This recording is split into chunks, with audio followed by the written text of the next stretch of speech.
એકવાર એક કોલેજના રીયુનિયનમાં બધા ફ્રેન્ડ્સ ભેગા થયા. લગભગ 15 વર્ષ પછી એકબીજાને મળતા હતા. કોઈ યુએસથી ખાસ આવેલું કોલેજના રીયુનિયન માટે, કોઈ દુબઈથી આવેલું, કોઈ મુંબઈથી આવેલું, કોઈ અમદાવાદમાં જ સેટલડ હતું. હવે કોણ અત્યારે શું કરે છે એનો ઇન્ટ્રોડક્શન રાઉન્ડ હતો કે કોણ અત્યારે ક્યાં સુધી પહોંચ્યું છે.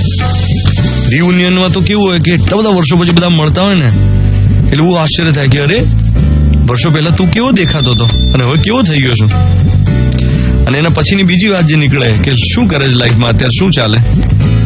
એટલે એક જણે પોતાની જોબ પ્રોફાઇલ એક્સપ્લેન કરી કે યુએસમાં ડોનાલ્ડ ટ્રમ્પની સફળતામાં એનો કેટલો ફાળો હતો.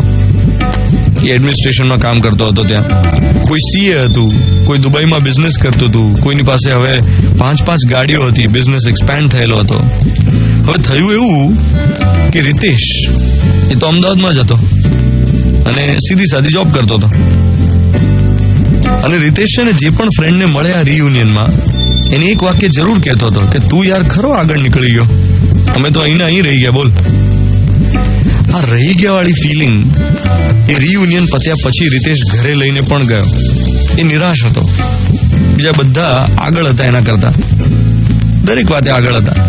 એટલે ઘરે એની વાઈફ શિવાની એ રીતેશને જોતા જ સમજી ગઈ કે કંઈક તો થયું છે. એણે પૂછ્યું તો રીતેશે કહ્યું કે આ શિવાની, સાચું કહું હાર્ડવર્ક તો મેં કર્યું પણ હું બીજા જેટલો આગળ ના નીકળી શક્યો. આજે બધા ક્યાંના ક્યાં છે ને હું. શિવાની કહ્યું કે હું ચા બનાવું, તમે બેસો. એ 2 કપ ચા બનાવીને લાવી. હવે એકનું હેન્ડલ તૂટેલું હતું અને એક પેલો મોંઘાવાળો મહેમાન વખતે જ કાઢવાવાળો કપ હતો.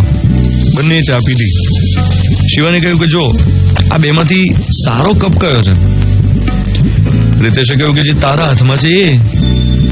શિવાને કહ્યું કે પણ ચાનો ટેસ્ટ બદલાયો. કપ ભલે મારો સારો છે પણ ચાનો ટેસ્ટ બદલાયો. કપની ડિઝાઇનનો ચા પર અસર પડ્યો નહીં ને.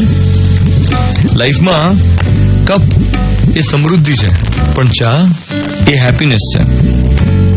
અને જીવનમાં ચાનો ટેસ્ટ અગત્યનો છે, કપનો નહીં. કપની ડિઝાઇન ગમે તે હોય, શું ફરક પડે. આજનો મોર્નિંગ મંત્ર એ છે કે તમે ગમે એટલા સફળ હો પણ જીવનમાં આનંદ ના હોય તો એ સફળતા એ નકામી છે. એટલે ખુશીઓની ચા વધારે મીઠી થાય એવા પ્રયત્નો કરી દિવસની શરૂઆત કરીએ. 7:12 થઈ.